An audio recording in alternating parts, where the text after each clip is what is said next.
সীমান্ত দিগন্ত বাড়ি দুটো উত্তর কলকাতার প্রাচীনত্বের সাক্ষী হওয়ার লোভে প্রায় 4 পুরুষ ধরে একটানা দাঁড়িয়ে থাকতে থাকতে গত 40 বছর যাবৎ একটু জরাগ্রস্ত হয়ে পড়েছে। আজ ছাদের একদিক ভেঙে পড়ে তো কাল বারান্দার কাঠের রেলিং। মাঝে মধ্যে আজকাল একটু বসতে চায় যেন, কিন্তু বুড়োদের বায়না অত শুনতে আছে নাকি।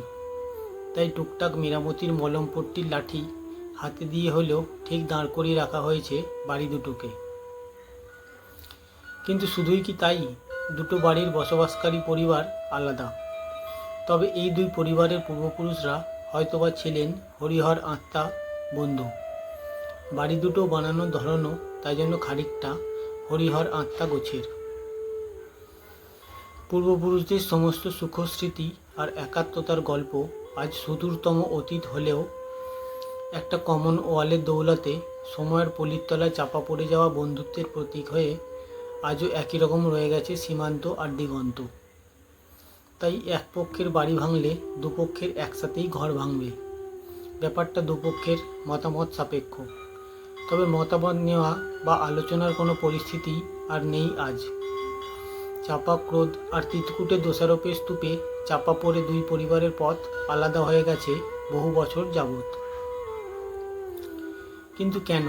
কারণ পরিবার দুটো আলাদা হয়েও আজও আদতে কোথাও যেন একই, যার সাক্ষ্য প্রমাণ ওদের ছাদ দুটোর ওই বিভাজন সীমারেখা পাঁচিলটা।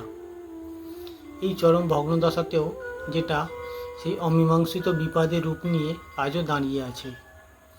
এক পরিবারের একমাত্র মেয়ে সীমা আর অন্য পরিবারের ছোট মেয়ে রেখার শিশুবেলার খেলা এবং মেয়েবেলার প্রেমের সাক্ষী হয়ে। লিঙ্গের সীমারেখা ভুলে ভালোবাসার মতো ক্ষমার অযোগ্য অপরাধে যারা আজও এই দুই পরিবারের জন্যই এক অভিশাপ সমান। তাদের সমকামিতার পাপ আজও বিস্তৃত নয়, তাই তারা দুজনেই আজীবন সীমান্ত আর দিগন্ত থেকে বহিষ্কৃত। অতএব কেবলমাত্র প্রাচীনত্বের সাক্ষী হওয়ার লোভ নয়, প্রেমের নবীনত্বকে স্বীকৃতি দিতে অপারগ দুই পরিবারের বসতবাড়ি হওয়ার শান্তি ভোগ করছে আজ একদা হরিহর আত্মা সীমান্ত দিগন্ত।